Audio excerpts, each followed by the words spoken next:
to a short video on X-ray imaging. In the year of 2018, 4 young medical imaging students set out on a journey to find out about the current status of X-ray imaging and the future prospects of X-ray imaging. Please welcome Shilpa, Nishad, Natalie, and finally me, Krisha. What is X-ray imaging? Here's a little game. I'll give you some options. I'll give you some time. Think about what you think it is.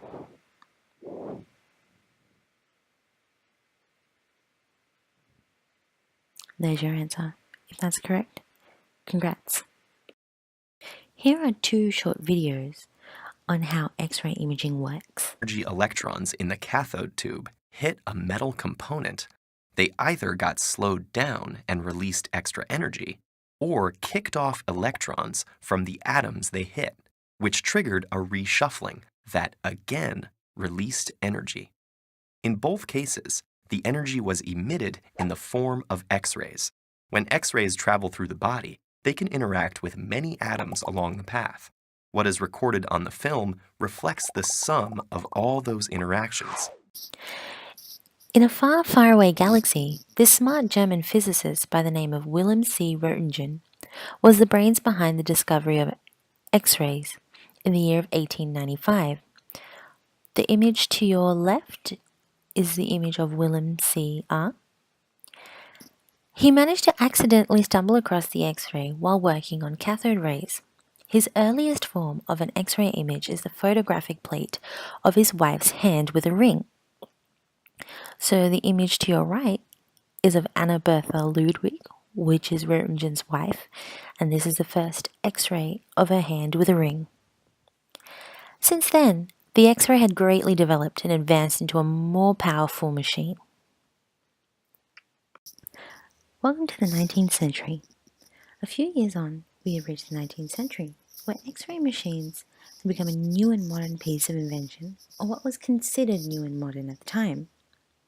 The left image shows an X-ray being taken on a patient lying flat, and the right image shows an X-ray being taken on a patient standing upright. From this, we can see that the patient had to physically move in order to be able to take the X-ray. We have now reached the 21st century, the current year we're in, and our young medical imaging students have found useful information, besides Tinder or Snapchat or whatever trend Gen Y holds today. But a more important note, the current status of X-ray imaging. We have known that X-ray imaging was the only thing, but we have discovered that X-ray imaging has now been split into various fields, such as CT scans or fluoroscopy and the CR method. We have closely studied CT, otherwise known as computerized tomography, which has been one of the most used X-ray imaging techniques. But other developments have been briefly mentioned. A CT scan, or a computerized tomography, is where narrow beams are emitted through the body. Works the same way as the X-ray machine. However, the difference is that it sends multiple beams, whereas the X-ray sends one radiation beam. The detectors used in the CT scan sees different levels of density, thus allowing to see tissues within a solid organ. This data is then transmitted to a computer to produce a 3D image of the body part displayed on the screen. There are many benefits to the CT scan, such as providing accurate details, especially in pinpointing the exact location of the injury. It's quite painless, making it comfortable for the patient, which is of course the most important thing when it comes to scans. And it's very precise, therefore making it easy for the surgeon to know exactly where to operate. Under CT, there have been some amazing developments made, such as the multi-slice CT scan. This new technique involves scanning a large volume of the patient using multi-load detectors during axial and spiral scan. Another great news about this technique is that it enables better and more accurate diagnosing abilities in the field of chest X-rays and mammography. Though this technique has been used for many years, the modern-day computerized ability allows this technique to be used in a simpler way with little radiation. Next, we have CT fluoroscopy. Fluoroscopy is the study of moving body structures. It constantly displays uploaded images produced by a continuous rotation of the CT, and the position is usually controlled by the operator.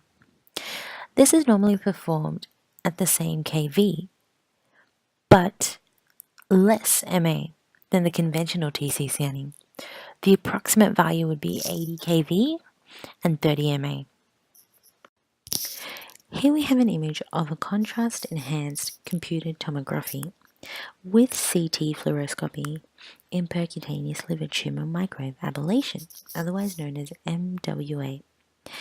So the image A shows a patient with a segment IVI colorectal liver metastasis, where the white arrows are shown, in between the inferior caval vein and main portal vein. Image B uses CT fluoroscopy, and the lesion was successfully targeted using an MWA antenna. And image C shows the post-MWA CECT, shows a clear shrinkage of the metastasis, where the line is shown surrounded by a non-enhancing tumor-free ablation zone, which is shown by the dotted line. Naturally, there is no tumor-free margin between the ablated lesion and the directly abutting inferior caval vein and the main portal vein. The main three advantages of CT fluoroscopy include continuous scanning mode due to spiral or helical scanning, fast imaging reconstruction, and continuous image display. Other advantages include real-time guidance, good image quality, low risk to patients, a faster procedure, and a greater success rate. It is considered to be up to 66% faster than non-fluoroscopic procedures and more accurate than the traditional Our journey method. still continues to find further developments of X-ray imaging and what the future may hold. Our adventurous group have found some interesting developments made in X-ray imaging that include SPECT and PET scans. Here are two images of a SPECT scanner. SPECT stands for Single Photon Emission Computed Tomography. It is used to diagnose and monitor brain disorders, heart problems, and bone disorders. It's considered a nuclear medicine tomographic imaging technique using radioactive substance and a special camera to obtain a 3D image. SPECT usually involves two steps. The first, to receive a radiotype injection, otherwise known as a tracer, and the second is to scan the body part. Some advantage of a SPECT scanner include quantitative measurement, easily used in clinical environments. Many probes can be used to image simultaneously.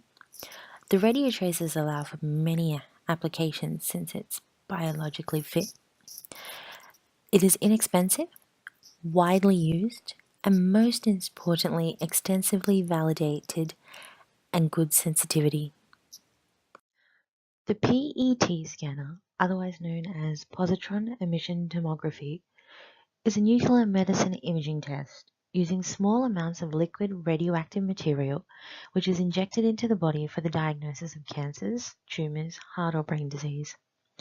Some of its advantages include providing accurate details on the function and anatomical structures of the human body, gaining useful information required for diagnosis.